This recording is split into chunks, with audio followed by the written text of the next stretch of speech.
Bismillahirrahmanirrahim. Assalamualaikum warahmatullahi wabarakatuh. Tadi dari yel-yelnya itu saya paling senang bagian terakhir itu.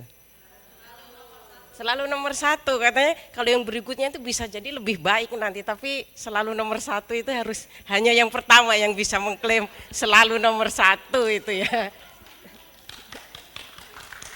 Saya lupa ada apa ya, ada bimbel dulu kan, bimbel itu sangat banyak kliennya. Ada bimbel pertama di Indonesia itu menggunakan tagline itu. Yang lain itu bisa lebih baik, tapi kami selalu nomor satu.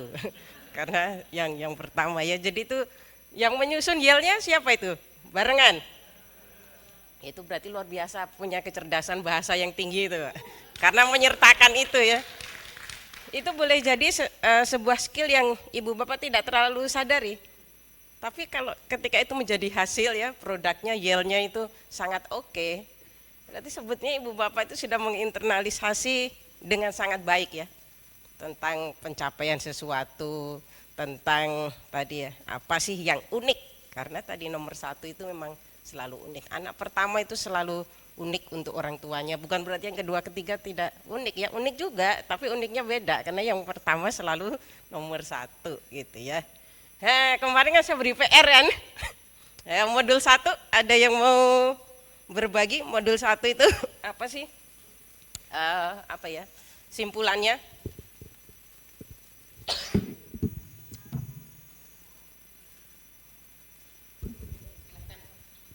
Sebenarnya begini Bu, kemarin saya kan tidak menyampaikan ya, sebenarnya semua yang kita lakukan kemarin dan hari ini itu disebutnya laboratorium hidup ya.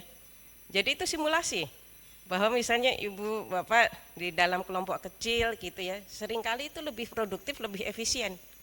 Misal kalau mau diskusi berdua atau bertiga, itu beda dengan berdiskusi 10 orang gitu ya. Misalnya hari ini tuh mengapa saya menggunakan modul itu ada, ibu bapak itu saya yakin bisa juga itu belajar sendiri gitu ya. Nanti kalau ada yang perlu saya tambahkan, saya akan tambahkan. Karena pemimpin itu tidak harus selalu menjadi yang paling tahu, menjadi yang memberitahu, tidak ya.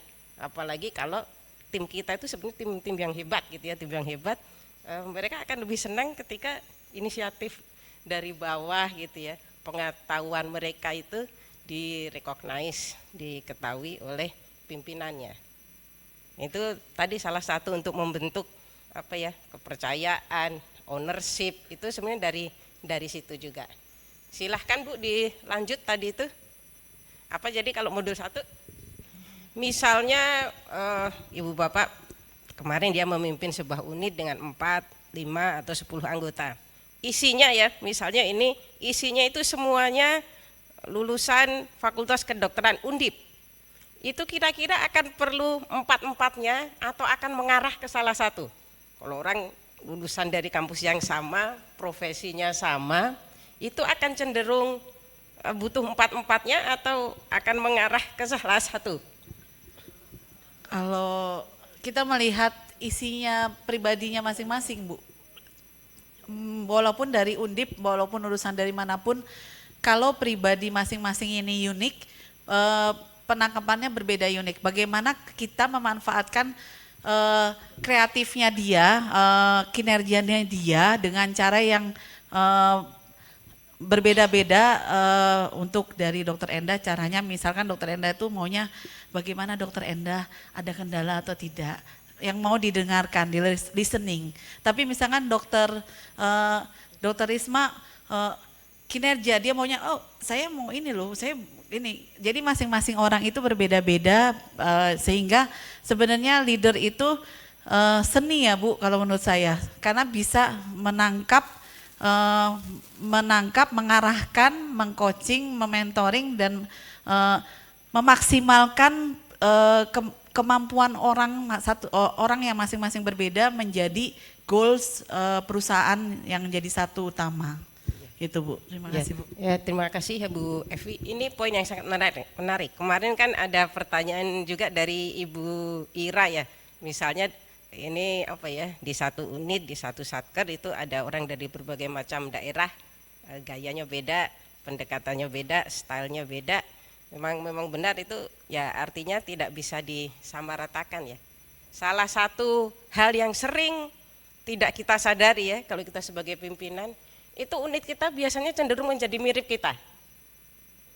Itu salah satu yang harus dihindari juga ya. Kan tadi kita punya misalnya tim 10 orang nih, A, B, C, D, F, G, H, I, J, kita kebetulan lebih mendekati E.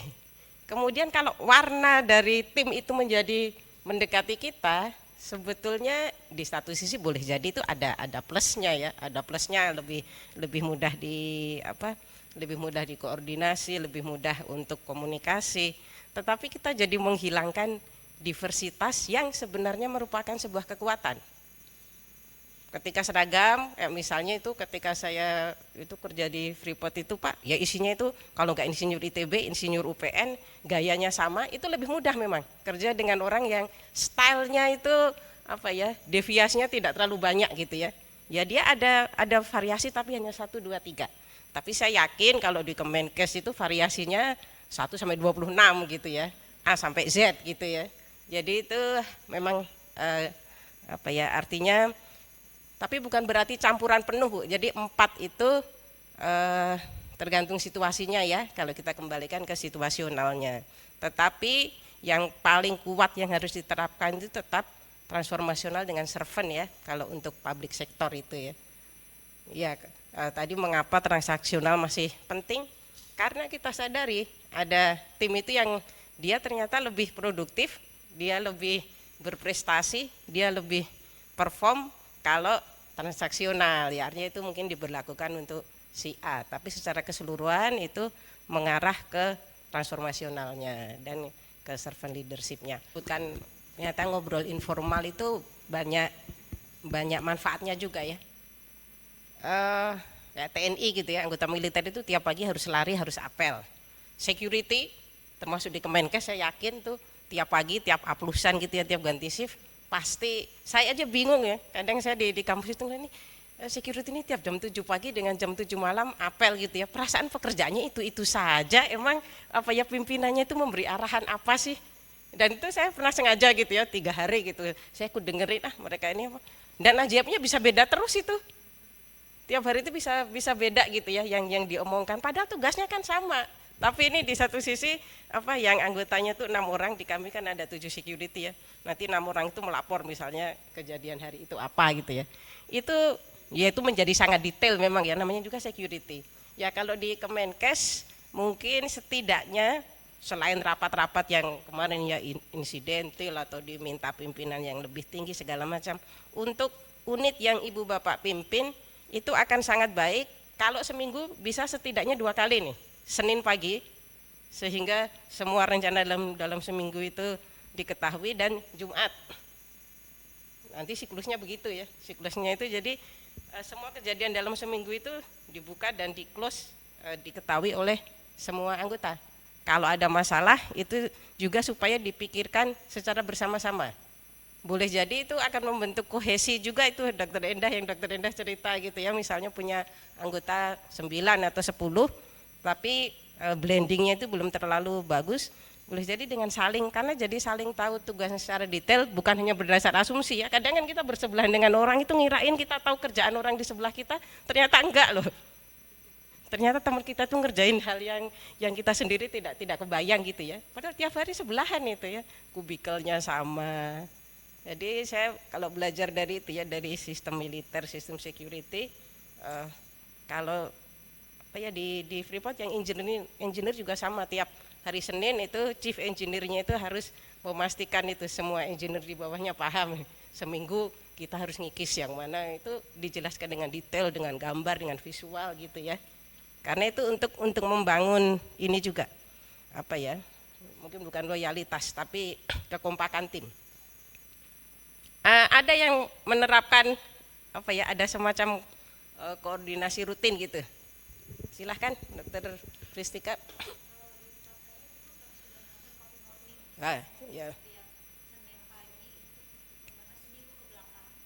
Oh, yang dibahas yang seminggu ke belakang, bukan untuk ke depan. Iya, iya.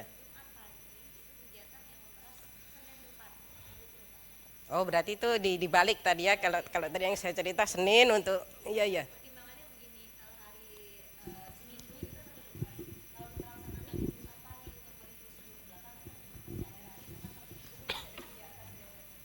Iya.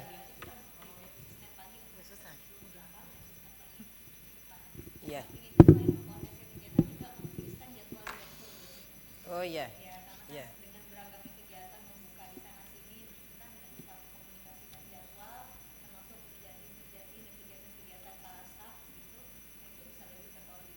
Iya. Iya. Iya. Iya. Ya artinya timing tadi ya, koordinasinya itu mau hari apa, dan kalau bisa yang salah satunya itu semi informal. Kalau di tempat saya yang Jumat itu kayak lebih apa ya, lebih informal dibanding yang Senin. Kalau yang Senin itu benar-benar rapat dalam apa ya, dalam format serius. Kalau yang Jumat itu memang sambil sore gitu ya. Kalau kami Jumat sore ya sambil ngopi sambil ini, tapi tetap tetap di kantor. Bahkan sebelum membaca itu pertama kali sebetulnya sudah mempraktekkan sebagian.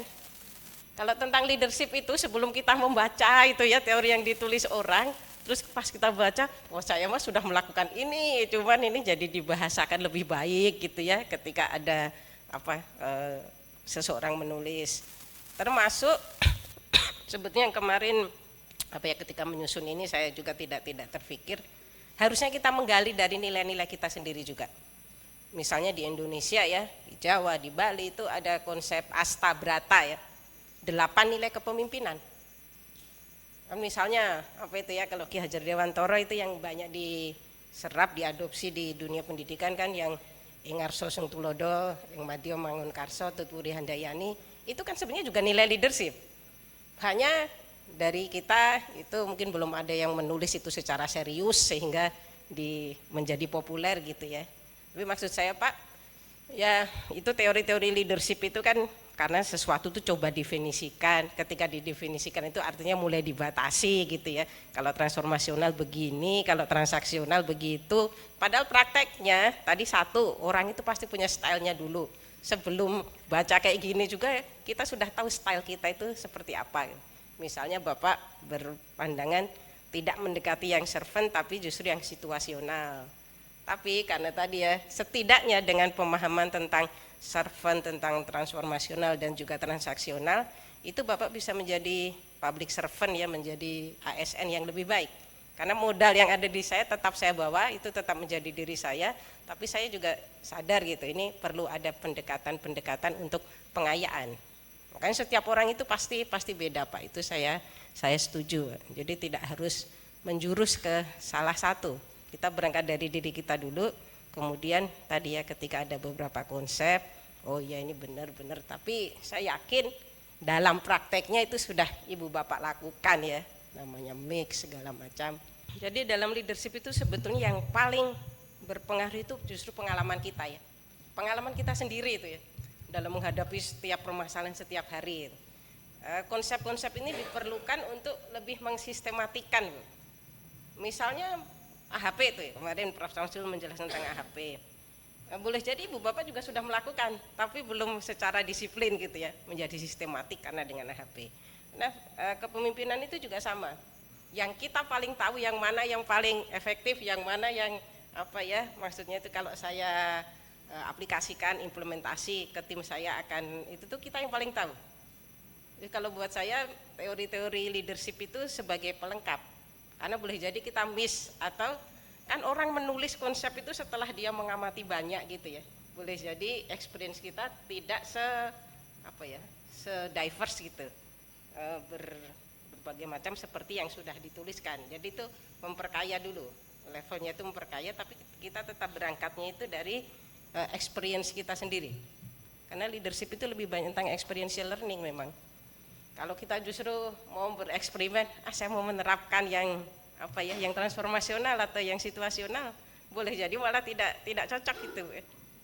Karena leadership itu lokalitasnya sangat banyak, aspek lokalnya itu sangat banyak. Orang yang kita hadapi siapa, kita bergerak di sistem apa itu ya. Dan saya sebenarnya itu malah tidak dibunyikan ya di semua teori-teori tentang leadership itu, dia akan lebih mempertimbangkan aspek yang universe. Aspek lokalnya itu tidak banyak disentuh. Jadi kita harus bicara fakta dulu, apa Bu, di mana bumi dipijak di situ langit dijinjing ya. Oh iya.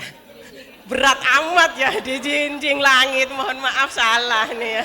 Aduh kalau di berat amat itu ya langit kok dijinjing, ini kayak emangnya tas gitu ya.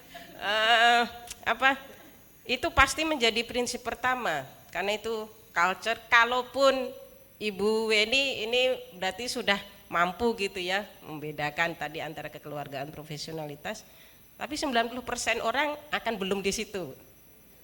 Karena kita dari kecil itu tadi ya kekeluargaan, pakai segala macam itu sangat diajarkan. Kita kan tidak enak ya. Tapi ya namanya influence itu akan bergerak, Bu. Apalagi kalau Ibu dalam posisi misalnya sebagai ketua tim gitu ya. Dan itu ditegaskan kepada anggota, justru itu akan menjadi kultur baru. Memang itu akan dibutuhkan lebih banyak orang seperti Bu Weni. Tapi ya jangan drastis, Bu, karena kalau drastis yang ada orang itu langsung resisten gitu.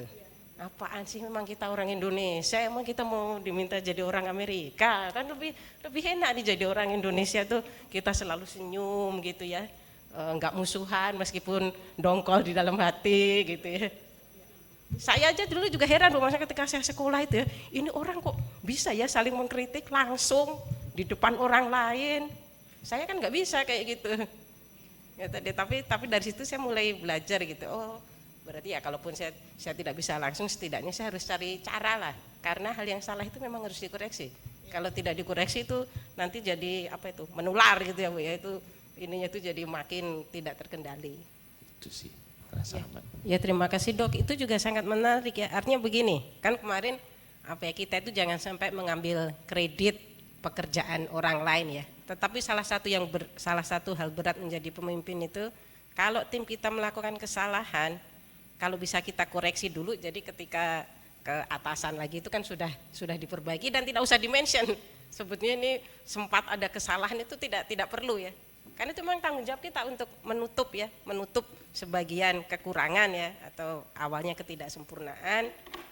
Jadi kalau saya prinsip dulu saya waktu di NGO juga pernah terjadi gitu ya, wah ini agak kacau nih, tapi kita fixkan dulu, jadi pas laporan ke direktur itu masalah sudah selesai dan direktur itu tahunya pokoknya unit kami menyelesaikan tugas itu dengan baik gitu ya, bahwa sebelumnya kacau itu tidak tahu. Tapi kalau itu terkait misalnya hal yang positif itu sebaiknya dimention, misalnya ini usulan Dr. Dian gitu ya, kita bisa melakukan perbaikan begini sehingga itu menjadi lebih clear.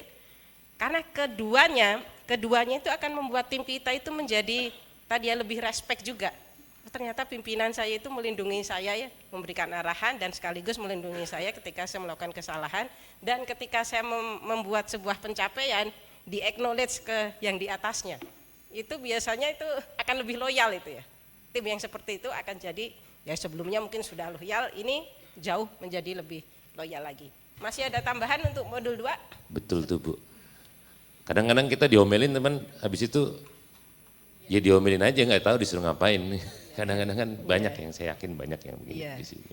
Dan mungkin poin terakhir tentang kekeluargaan itu ya, di satu sisi kita kalau ke orang yang dekat memang lebih mudah ngomel juga, Pak. Tapi kan staf kita itu bukan, di sisi lain dia dekat ya, setiap hari kita ketemu. Tapi itu kan bukan anak kita, bukan saudara kita yang kalau ngomel-ngomel setelah itu juga selesai kan saudaraan. Itu salah satu tantangannya ya, karena kita sadar gitu, ini pastinya saya mau ngomel, ini bukan anak saya. Kalau anak saya kan nggak akan sakit hati gitu ya, mungkin sakit hati sebentar lah, tapi terus itu kan yang ngomel ibu sendiri, ibunya sendiri gitu ya. Tadi itu mengapa itu saya highlight, karena selalu ya tentang opsi kedua, alternatif kedua itu untuk seorang pemimpin itu harus selalu ada, supaya kita tidak terjebak hanya dengan satu pilihan. Perubahan organisasi itu ya, pasti konsekuensinya banyak. Namanya organisasi struktur itu kan menentukan semua hal di bawahnya ya. Misalnya SOTK Kemenkes yang terbaru kan tahun 2022 atau 2021 ya, saya lupa. Kan itu ada SOTK yang baru. Misalnya yang saya cerita itu, ketika Bapak Menkes membuat BGSI itu, pertanyaannya ini mau didudukkan di mana? Karena namanya organisasi pemerintah itu kan harus jelas, ini kan tidak bisa kayak ngambang gitu kan. Kalau membuat baru misalnya di setara eselon 1 nggak mungkin, di SOTK-nya nggak ada gitu ya. di setara eselon 2 juga susah gitu ya, nanti nempelnya kemana. Ternyata itu ada opsi begini, apa yang semua yang lab-lab itu ya, iya semua yang BBLK itu nanti itu kan namanya jadi bertransformasi ya. Sebenarnya BGS itu akan semacam menjadi pusatnya itu yang Jakarta, yang lain nanti mensupport. Jadi ternyata organisasi itu juga ada space, karena kalau mengajukan baru itu katanya akan susah luar biasa. Sehingga dari Menpan RB, kemudian dari OSDM waktu itu opsinya ini aja, ini semacam apa itu ya namanya ya, bukan transformasi itu, alih bentuk atau ubah bentuk gitu ya. BBLK menjadi menjadi Balai Besar Genomik, singkatannya saya lupa itu kan dalam bahasa Indonesia itu ya, karena kan tetap harus dalam namanya, kalau BGSI kan dalam bahasa Inggris itu ya, Biomedical Genome Science Initiative itu ada. Nah tapi tadi pertanyaan siapa yang mengevaluasi gitu ya, mengevaluasi secara internal kan juga ada kan Pak, di Kemenkes kan ada Kemenpan RB, artinya itu kalau kita bicara apa ya, bicara formalnya, proses formalnya. Tapi seringkali yang penting itu justru proses informalnya, dan proses informalnya itu yang paling tahu kan yang menjalani ya. Ini saya ketika diubah menjadi ini itu menjadi lebih bagus atau menjadi lebih membingungkan. Kalau itu menjadi lebih membingungkan, apa opsi saya gitu ya, supaya saya sebagai Labkesmas itu tetap seproduktif waktu Litbangkes. Transisi organisasi biasanya butuh setidaknya 2 tahun, bahkan kalau Ristek Dikti itu salah satu contoh yang menurut saya dia akan menjadi Ristek Dikti ya, Kementerian Riset Teknologi tahun 2014 ya, 2014. Tahun 2019 saja belum beres itu ya full transisinya. Tiba-tiba sekarang digabungin lagi ke Kemendikbud lagi itu. Kemendikbud Ristek namanya itu jadi panjang sekali kan, itu Kementerian Pendidikan, Kebudayaan, Riset dan Teknologi. Terus tiba-tiba ada Kementerian Investasi, karena undang-undang kementerian kita tidak bisa lebih dari 34 kan. Akhirnya ketika ada kebutuhan harus ada Kementerian Investasi, ya sudahlah kira-kira kementerian yang bisa digabung-gabung yang mana. Akhirnya yang Kementerian Riset dan Teknologi sekarang tidak ada, jadi satu dengan Kemendikbud ya. Karena tadi Pak, terkait struktur itu ada batasan peraturan kan. Jadi satu sisi itu kita harus pahami bersama, tapi itu ada space untuk ya berinovasi di model yang baru ini, di struktur yang baru. Itu pilihan kita semua ya. Kan kalau kita mengeluhkan, wah ini mah nggak mungkin, ya jadi nggak mungkin. Tapi kalau kita tetap berinovasi ya tadi itu menjadi mungkin. Tapi ya ternyata tidak semua perubahan itu akhir apa ya. Tadi ketika saya berikan contoh Ristek Dikti yang sekarang jadi Kemendikbud Ristek, itu kalau sebagai sebuah evaluasi artinya opsi yang dibuat di tahun 2014 itu jelas terlalu terburu-buru. Buktinya transisinya belum selesai sudah diubah lagi, dicampur. Ketika tadi kepentingan yang paling mendesaknya mau menambah satu kementerian, terus yang mana yang digabung gitu. Dan tentu ada alasannya Presiden Jokowi kan, wah itu kan kalau Ristek itu banyak kaitannya dengan universitas, riset, jadi tetap ada justifikasinya ya, tetap ada justifikasinya, bukan sekedar nyampur gitu ya, blending gitu enggak. Apa ya, untuk institusi sepenting dan setinggi kementerian itu jadi apa ya, kesannya kita tidak serius, meskipun ada juga argumentasi, memang sekarang zaman itu cepat berubah, jadi jangan kaget kalau ada perubahan yang cepat.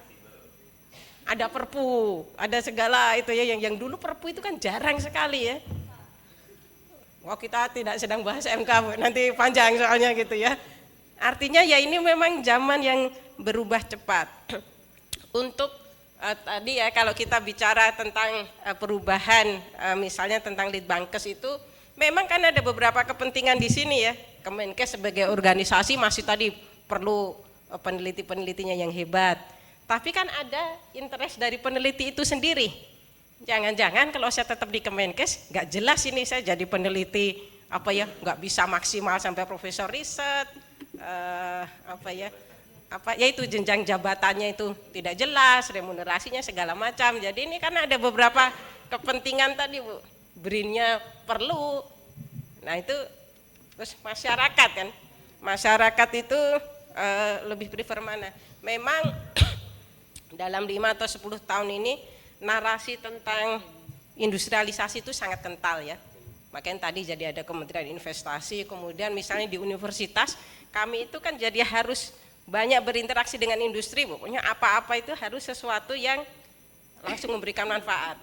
Padahal kalau kita bicara konteksnya riset, basic riset itu yang selalu menentukan sebuah negara itu bisa launching, bisa maju atau tidak. Sekarang aspek itu tidak terlalu penting. 5-10 tahun terakhir itu dianggap ngapain sih kita itu buang-buang uang untuk tadi Bu, datanya Kemenkes yang banyak, yang intangible, yang orang aja nggak ngerti itu untuk apa. Padahal kalau itu diolah itu data yang luar biasa. Justru itu kita bisa memetakan aspek kesehatan masyarakat Indonesia. Ya kalau di level pengambil kebijakan sih menurut saya dia tetap harus ada ya porsi pentingnya tadi ya, pentingnya basic riset sekaligus riset-riset yang bisa cepat diindustrialisasi. Jadi ya memang ini sih Bu, itu tidak apa ya, kita tidak bisa hitam putih. Misalnya peneliti itu harusnya stay di Kemenkes, enggak, karena dari penelitinya sendiri dia punya kepentingan juga. Tadi misalnya ada yang punya cita-cita jadi profesor riset gitu ya, Pak Anton, ya tentu itu hak dia, boleh jadi BRIN memberikan space itu lebih. Yang saya dengar sih belum juga Bu, namanya transisi itu tidak pernah bisa langsung ya. Jadi ketika ada staf Kemenkes pindah ke BRIN itu akan setidaknya perlu 2 tahun sampai bisa settle gitu ya. Ini dana risetnya jelas, infrastruktur risetnya jelas. Karena saya tidak yakin fasilitas riset kesehatan manusia ya. BRIN kalau untuk mikroba gitu Cibinong dari dulu sudah luar biasa, untuk tanaman luar biasa. Untuk kesehatan manusia itu kan riset itu ibaratnya gimana ya? Peneliti itu kan kayak apa ya? Kayak pemanah lah. Tapi dia butuh panah dan busur. Ya ngapain saya jadi pemanah jagoan gitu ya, jadi Arjuna tanpa panah dan busur, nggak ada apa-apa. Jadi itu salah satu dilema para peneliti apa ya di bidang kesehatan, karena ketika pindah pun sebenarnya infrastrukturnya itu bukan infrastruktur untuk riset kesehatan itu ya. Tapi ya itulah memang dalam hidup orang harus membuat pilihan ya. Nanti kita itu kan masalahnya kita itu tidak pernah tahu apa ya hasil dari 5-10 tahun itu kan hanya kita analisis, ternyata banyak kejutan kan Bu. Wah ini 5 tahunnya tidak sesuai harapan saya ini. Atau ada juga yang wow ini ternyata malah lebih luar biasa dari yang bisa saya bayangkan gitu ya. Makanya nilai penting dari sebuah decision itu pada saat itu. Jadi ketika akhirnya tadi ya pemerintah semua yang litbang ke BRIN itu harus kita terima bersama karena sudah diputuskan, kita hormati bersama, itu keputusan terbaik pada saat itu. Tapi boleh jadi akan dikoreksi kalau belajar dari sebelumnya yang Ristek Dikti hanya bertahan 5 tahun. Setelah itu malah apa? Dulu kan Kemendikbud tidak ngurusin Ristek, tidak ngurusin apa ya Ristek yang memang bukan yang BPPT atau LIPI gitu, tapi dulu tidak ada tempelan Ristek. Sekarang jadi Kemendikbud Ristek, sepertinya itu nama kementerian paling panjang. Singkatannya aja panjang. Modul 3 masih ada tambahan? Kita akan belajar dari case study ya. Bagaimana ini kan tantangan leadership ya. Bagaimana menentukan siapa yang mau mengerjakan modul 2 atau modul 3 di case study-nya? Ini harus konsultasi dengan presiden kelas ini Pak Subadri, kan ini sekarang kita di akhir modul 2 dan modul 3 itu kan ada case study gitu ya, kita coba bahas, tapi nanti kita perlu mendistribusikan siapa yang mengerjakan case 1, siapa yang mengerjakan case 2. Itu kan supaya bisa kita bahas di kelas juga ya. Sebaiknya sih berkelompok, tapi ini kan ada 2 case tadi dan nanti ada masing-masing ada 5 kan itu ya, 5 tantangan kan, supaya ke 10 tantangan itu bisa kita bahas. Pembagian kelompoknya mau seperti apa? 3 kelompok yang bumi, bulan itu ya, yang bumi, bulan, matahari. Ini kan kita ada, ini nih tantangan pemimpin ini, leadership challenge nih ya. Kita ada 2 case study, di tiap case study itu kan ada 5 poin gitu ya, 5 tantangan. supaya bisa kita bahas bersama-sama. Karena case study-nya itu spesifik tentang kesehatan kan. Ada kaitan dengan kesehatan dan perubahan gitu. Di akhir modul 2 dengan akhir modul 3. Terima kasih ya. Jadi sebetulnya kayak penilaian yang pendek gitu ya, baik untuk tim kita ataupun atasan kita, itu di luar dugaan kita, itu justru sering sekali yang paling menyentuh ya. Yang kita ucapkan tentu itu harus sebuah spontanitas ya. Misalnya sekali-sekali itu kita sebutkan, wah kamu ini ya, kamu sangat teliti ya. Itu terus dia tahu, wah ternyata atasan saya memperhatikan ya, saya kira ini enggak gitu ya. Atau atasannya yang dipuji kan juga enggak apa-apa. Tidak sedang hanya pura-pura basa-basi gitu, enggak ya. Jadi itu ternyata sangat-sangat penting ya, komunikasi ya, kita ke tim kita dan kita ke atasan kita itu memang harus dijaga. Memang kalau ada gap usia, biasanya itu secara natural menjadi gap komunikasi juga. Tapi ya itu namanya komunikasi memang harus selalu dibangun gitu ya.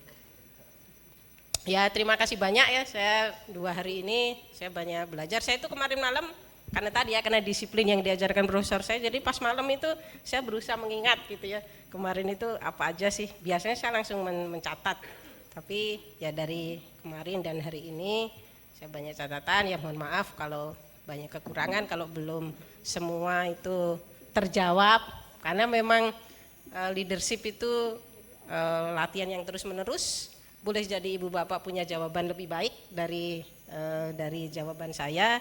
Jadi ya semoga target Pak Menteri dalam 5 tahun ada yang eselon 1. Nah itu kan kita aminkan dulu. Terbukti atau tidak diukurnya 5 tahun lagi. Kan gitu. Kan diberi targetnya 5 tahun ya dilihatnya 5 tahun lagi. Kalau ternyata dalam setahun ada yang promosi loncat gitu ya, eselon 1 yaitu luar itu loncat banget ya. Loncat gitu ya. Ya tapi insya Allah itu berjenjang, dan boleh jadi kan bukan hanya di Kemenkes kan ya. Tadi kalau skillnya mulai macam-macam, di Kemenkes saja saya lihat Pak Sekjen dari Kementerian Keuangan gitu kan. Tadi Kepala BKPK itu juga health ekonom kan. Yang memang beliau lama di World Bank gitu ya.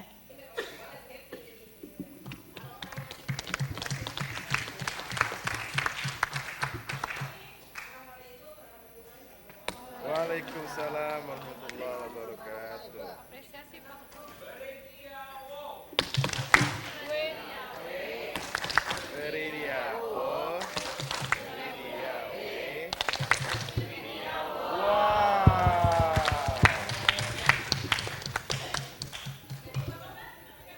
Oh iya. Ayo silakan Bapak Ibu foto. Iya. Di sini sudah ada foto.